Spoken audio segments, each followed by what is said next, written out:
So this is what I would love us to be asking. When do we build AI that's actually good for everyone? Can I just interject there? I don't think it's an either or, right? So, there's a scientific advance to try and get to AGI. I do think that is testable. You could imagine 10,000 different tasks, or maybe 100,000 even, that cognitive tasks that psychologists and others have developed. And it's about consistency as well. Although in some, of course, it can do long division better than humans can. You don't need AI for that, just the calculator will do.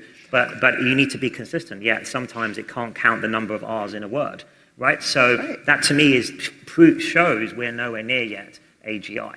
Because you have to have a general level of consistency. That's what the general in AGI means. That's why that term was coined versus just AI. It's the generality that's key, and that what makes the human mind so special.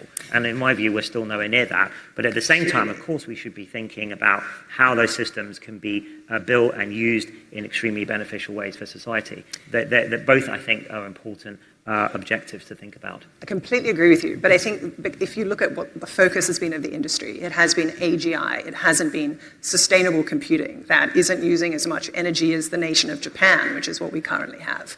We aren't seeing systems that are being assessed on how they affect wealth inequality or how they're actually improving educational health outcomes. For me, these are real benchmarks rather than, can it perform a series of mathematical functions? So it's almost broadening out. What are the goals we're really aiming for here? And how can we realign with the priorities that are genuinely good for people and the planet? So